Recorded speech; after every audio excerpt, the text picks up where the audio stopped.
चलिए दोस्तों, आज हम लोग देखते हैं नॉर्मलता। नॉर्मलता क्या होती है? आपको पता होगा कि हमने आपको कई बिलियन शुरू से पढ़ाया है, तो अगर आपको पूरा वीडियो देखना है शुरुआत से कि इनके पीछे भी कुछ वीडियो हैं, तो वो आप वीडियो ज़रूर देखिए, तब जाके आपको समझ में आएगा कि नॉर्मलता होता क्या है। इसमें देखिए, नॉर्मलता बहुत ही आसान टॉपिक है, जिसे 1 लीटर विलयन में निकाला जाता है, उसके अंदर उपस्थित होती है। जैसे कि क्लास 11 में आपने सुना होगा, ग्राम तुल्यांक भी कहा जाता है, तुल्यांकी भार कहा जाता है, जिसे हम लोग इक्विवेलेंट कहते हैं। तो वही चीज़ हम लोग पढ़ेंगे नॉर्मलता, जिसे नॉर्मलिटी कहते हैं। इसको कैपिटल एन से प्रदर्शित भी करते हैं। इनकी परिभाषा बहुत आसान है कि किसी पदार्थ की नॉर्मलता, देखिए परिभाषा क्या हो गई इसकी, और ये 1 लीटर विलयन के अंदर पाया जाता है। तो जो इनकी परिभाषा बनेगी वो तो बहुत आसान है कि किसी पदार्थ की नॉर्मलता, यहाँ से लिखिए, किसी पदार्थ की नॉर्मलता, किसी पदार्थ की नॉर्मलता ग्राम तुल्यांकों, ग्राम तुल्यांकों की वह संख्या होती है। किसी पदार्थ की नॉर्मलता ग्राम तुल्यांकों की वह संख्या होती है, होती है जो जो एक जो 1 लीटर विलयन विलयन में, जो 1 लीटर विलयन में उपस्थित होता है, होता है। देखिए, हमने आपको परिभाषा बता दिया किसकी, नॉर्मलता की। नॉर्मलता बहुत आसान टॉपिक है। यहाँ देखिए लिखा गया है कि किसी पदार्थ की नॉर्मलता ग्राम तुल्यांकों की वह संख्या होती है जो 1 लीटर विलयन में उपस्थित होता है। अगर आपको ये परिभाषा ना याद हो, तो तमाम ऐसी किताबें बनी जिनमें आप परिभाषा मिलाइएगा, तो जिसमें आपको आसान लग जाए वो भी आप याद कर सकते हैं, लेकिन शायद इससे आसान परिभाषा कहीं ना मिले। बस आपको एक लाइन में बताना है कि किसी पदार्थ की नॉर्मलता जो होती है, उनके ग्राम तुल्यांकों की वह संख्या होती है जो 1 लीटर में उपस्थित होते हैं। अब ये ग्राम ग्राम तुल्यांक क्या होता है, ये आप आगे देखिए। और हमने आपको पहले बता दिया कि इसको कैपिटल एन से प्रदर्शित करते हैं, और ये 1 लीटर विलयन में उपस्थित होता है।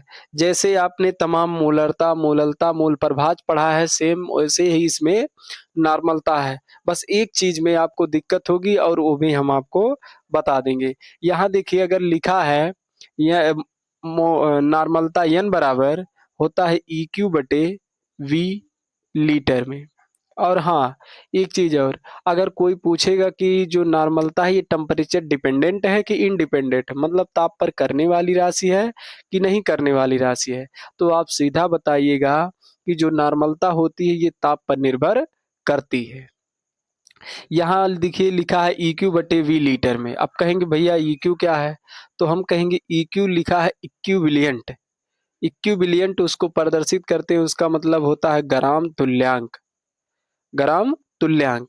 अब देखिए, नॉर्मलता बराबर ग्राम तुल्यांक बटे आयतन लीटर में, तो इसी की परिभाषा भी वहां लिखी गई है।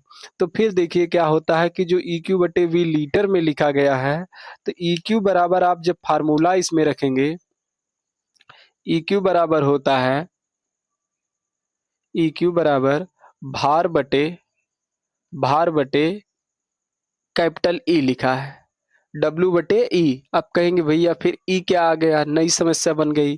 EQ जो है उसमें, EQ जो है वो तुल्यांकी भार है। अब कहेंगे ये क्या होता है, बस आप ध्यान से इस वीडियो को पूरा देखते जाइए। और भी आपको पढ़ना है तो इसके पीछे और भी लेक्चर हैं, उनको आप देख सकते हैं। तो बस आप ध्यान से देखते जाइए, हर एक बात जब तक ये वीडियो खत्म होगी हर चीज आपको समझ में आ जाएगी, चाहे जैसे, है ना। बस आप ध्यान से देखते जाइए कि यहाँ नॉर्मलता बराबर लिखा है EQ बटे V लीटर में। EQ क्या है, ग्राम तुल्यांक है, आयतन लीटर में है। तो ग्राम तुल्यांक बराबर होता है भार बटे तुल्यांकी भार। प्रत्येक चीज आपको यहाँ हम लास्ट में लिख के दिखा देंगे। बस इसका मान अब यहाँ रखिए आप। तो जब आप इसका मान यहाँ रखेंगे तो ये हो जाएगा नॉर्मलता बराबर, इसके जगह पे आपको रखना है इसका मान, तो भार बटे तुल्यांकी भार, और पूरे का बटा क्या है, आयतन लीटर में, ये चीज जाएगी यहाँ। अब ये हो जाएगा नॉर्मलता बराबर W बटे E गुणे V लीटर में, हो गया। अब देखिए जो इसमें दिया है ना, जो इसमें दिया है कैपिटल ई क्या हमने आपको बताया, तुल्यांकी भार। तुल्यांकी भार बटे होता है अणुभार, अणुभार मतलब कि मोलर मास बटे एन फैक्टर। अब एन फैक्टर क्या है, एन फैक्टर मतलब एन गुणांक। एन गुणांक कैसे, बस ये जैसे आपको ये वाला पार्ट खत्म होगा हम आपको तुरंत बताते हैं कि एन फैक्टर क्या होगा। बस आप पर धीरे धीरे इसको और समझते हुए देखते जाइए बस, है ना, क्योंकि कोई चीज इतनी आसानी से समझ में नहीं आती है। जब आप उसे ध्यान से कॉपी पेन लेके बैठेंगे, देखेंगे, लगाएंगे, लिखेंगे, समझने की कोशिश करेंगे, तब वो चीज आपको समझ में बहुत अच्छे से आएगी। यहाँ देखिए फिर क्या लिखा है कि नॉर्मलता बराबर भार बटे तुल्यांकी भार और आयतन लीटर में। ये जो ई है इसका मान हम यहाँ रखेंगे, तो जब यहाँ रखा जाएगा इसका मान तो ये आ जाएगा क्या कि नॉर्मलता बराबर W बटे, अगर इसका मान हम रखेंगे मोलर मास बटे एन फैक्टर यहाँ, तो ये सीधे जो बचेगा यहाँ बचेगा मोलर मास और एन फैक्टर चला जाएगा ऊपर। तो लिख ही लीजिए कि मोलर मास पूरे का बटा एन फैक्टर, एन गुणांक, और यहाँ आयतन जो है वो किस में है, लीटर में। ये चीज जाएगी सीधे ऊपर। अब उसको जब ऊपर ले जाएंगे तो यहाँ देखिए क्या हो जाएगा कि नॉर्मलता बराबर W गुणे एन फैक्टर और बटे बटे क्या बचेगा यहाँ, मोलर मास, और आयतन जो रहेगा वो किस में है, लीटर में। तो ये फार्मूला बन के आया है लीटर में। अगर आपको मोल नॉर्मलता निकालनी है लीटर में तब उसके लिए ये फार्मूले का प्रयोग करते हैं। लेकिन अगर आपको ml में दिया हो तो यहाँ देखिए कि हो जाएगा W गुणे एन फैक्टर और गुणे 1000 और पूरे का बटा होता है इसमें मोलर मास और आयतन जो रहेगा वो हो जाएगा ml में। आयतन जो रहेगा वो किस में हो जाएगा, ml में। तो ये जो आप फार्मूला बनाए हैं ये सूत्र बहुत ही इम्पोर्टेंट है नॉर्मलता के लिए। ये सूत्र बहुत ही ज्यादा इम्पोर्टेंट है किसके लिए, नॉर्मलता के लिए। यहाँ देखिए इसको ध्यान से कि जो इसमें लिखवाया गया है आपको EQ वो क्या है, वो है ग्राम तुल्यांक, ग्राम तुल्यांक है। और फिर जो वहां आपको लिखवाया गया है कि कैपिटल ई क्या है, वो है तुल्यांकी भार। क्या है, तुल्यांकी भार। अब फिर जो यम लिखा गया है वो तो आप सबको पता है कि यम क्या होता है, यम होता है अणुभार, ये है अणुभार। और फिर जो यहाँ लिखा गया है देखिए कि एन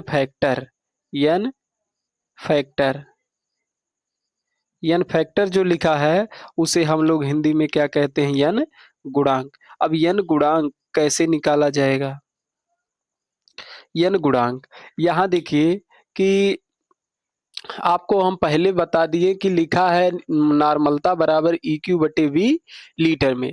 EQ क्या है, ग्राम तुल्यांक है। तो इसकी परिभाषा भी आप बता सकते हैं कि उनके ग्राम तुल्यांकों के प्रति लीटर बिलियन में ग्राम तुल्यांकों में जो आयतन होगा उसका 1 लीटर होगा और वही उसकी नॉर्मलता बनाती है। तो नॉर्मलता बराबर होता है EQ बटे V लीटर में। EQ क्या है, ग्राम तुल्यांक बटे आयतन लीटर में।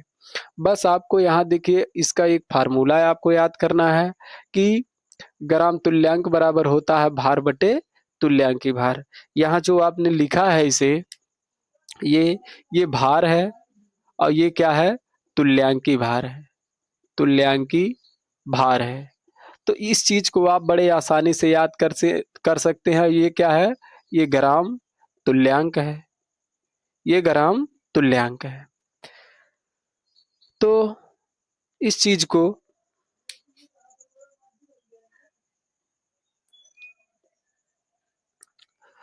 आप आसानी से याद कर सकते हैं। और यहाँ देखिए कि जो इसमें दिया गया है ये फार्मूला, इस फार्मूले पे हम मात्रक कैसे प्राप्त करते हैं। आप पहले से जानते हैं कि जो फार्मूला बनता है उसी से मात्रक निकाला जाता है। मात्रक इनका बनाना बहुत आसान है। देखिए क्या करेंगे मात्रक निकालने के लिए। अगर आपको चाहिए मात्रक, तो यहाँ देखिए दिया है क्या, पहले ग्राम तुल्यांक बटे आयतन, तो ये हो जाएगा सीधे तुल्यांक ग्राम तुल्यांक बटे जो आयतन है वो किस में है, लीटर में। तो एक मात्रक तो ये बन गया ग्राम तुल्यांक बटे आयतन लीटर में, नॉर्मलता का। और दूसरा जो इसका मात्रक बनता है वो बनता है नॉर्मल। दूसरा जो मात्रक बनेगा वो बन जाएगा नॉर्मल। तो ये दोनों मात्रक आप इसके याद रख सकते हैं, एक ग्राम तुल्यांक बटे लीटर में और दूसरा जो है नॉर्मल। तो ये हो गया नॉर्मलता का मात्रक। यहाँ फार्मूला में आप सब निकाल सकते हैं, भार भी पा जाएंगे, विलेय का भार है, अणुभार भी आप निकाल लेंगे, आयतन भी आप कहीं ना कहीं पा जाएंगे। समस्या होगी एन फैक्टर में। अब हम लोग देखेंगे इसके बाद एन फैक्टर क्या होता है। बस आप इसे एक बार दोबारा देखेंगे तो हर चीज आपको प्रॉपर समझ में आएगी। जब आप शुरू से लेके यहाँ अंत तक देखेंगे तो हर चीज आपको एक एक करके पता चल जाएगा। एक बार नहीं, दो बार, तीन बार इस वीडियो को देखिए जब तक वो आ ना जाए। और तो उसी चीज पे अब हम लोग निकालेंगे एन गुणांक की गणना।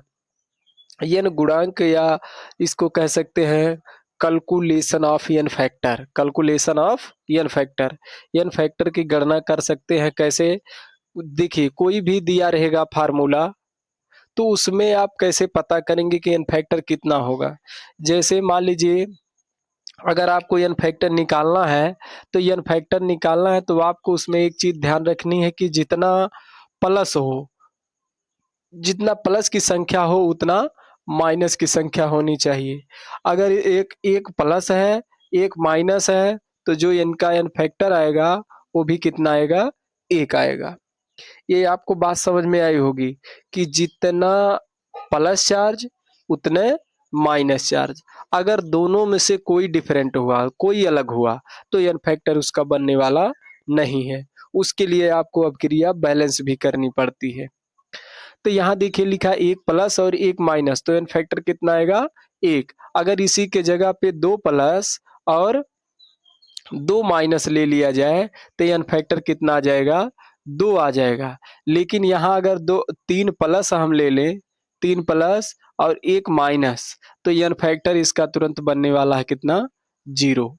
तो इस चीज को आप याद रखिएगा कि अगर आपको एन फैक्टर बनाना है तो एन फैक्टर में बस इतना याद रखिए कि जितना प्लस की संख्या है उतनी माइनस की संख्या होनी चाहिए, जितना माइनस हो उतना प्लस होना चाहिए, दोनों अपोजिट है। तो इसमें आप दोनों लगा सकते हैं, जितना प्लस उतना माइनस भी होगा।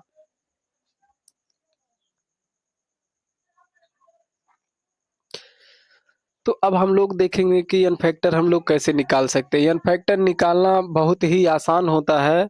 तो एन फैक्टर निकालने के लिए आपको चाहिए कि कोई अम्ल हो कोई क्षार हो, क्योंकि सूत्र कोई ना कोई अम्ल होता है, कोई ना कोई क्षार होता है, या कोई ना कोई लवण होता है। तो हम तीनों पे देख लेते हैं एक दो उदाहरण, क्योंकि आप शायद बात समझ चुके होंगे कि जितना प्लस की संख्या होगी उतने माइनस की संख्या होगी। अगर एक प्लस है तो एक माइनस भी होना चाहिए, दो प्लस है तो दो माइनस, तीन प्लस है तो तीन माइनस, चार प्लस है तो चार माइनस। अगर उसमें से डिफरेंट हुआ कि एक प्लस है और तीन माइनस है तो एन फैक्टर बनेगा ही नहीं, एन फैक्टर होगा उसका जीरो। तो हम लोग पहला इसमें देखेंगे, इसमें आप पहला देखिए अम्ल के लिए, अम्ल के लिए तो यहाँ लिखेंगे अम्ल, अम्ल के शर्त, अम्ल के शर्त में। अब अम्ल के शर्त में जब हम लोग देखेंगे, इसे कह सकते हैं on the basis of acid. अम्ल के शर्त में, अम्ल के शर्त में देखिए क्या क्या हो सकता है कि मान लीजिए हम कोई अम्ल ले लें, कोई अम्ल, कोई अम्ल क्या है इसमें, पहला वाला अम्ल ले लीजिए कि HCl, इसका नाम क्या है, हाइड्रोक्लोरिक अम्ल। अब मान लीजिए किसी सवाल में HCl दिया हो, हाइड्रोक्लोरिक अम्ल, तो इसे एन फैक्टर निकालना बहुत आसान है इसका।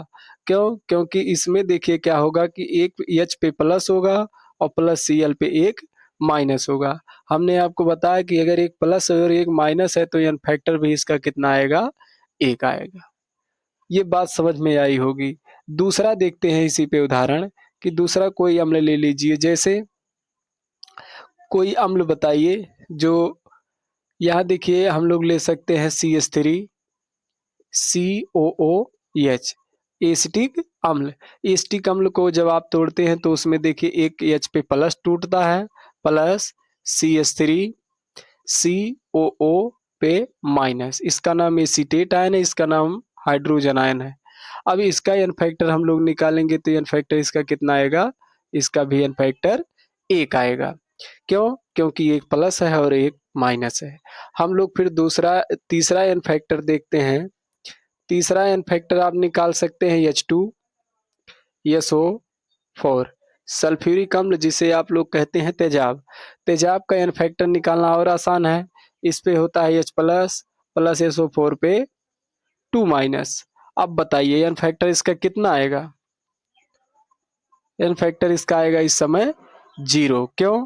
क्योंकि यहाँ देखिए एक प्लस है और यहाँ 2 माइनस है, और दोनों क्या होना चाहिए, बराबर। जब तक दोनों बराबर नहीं होगा एन फैक्टर बनने वाला नहीं है। उसके लिए हम लगाएंगे यहाँ 2, और जैसे लगाएंगे 2 तो 2 माइनस और 2 प्लस हो गया इसके साथ, तो यहाँ एन फैक्टर आ जाएगा कितना, 2।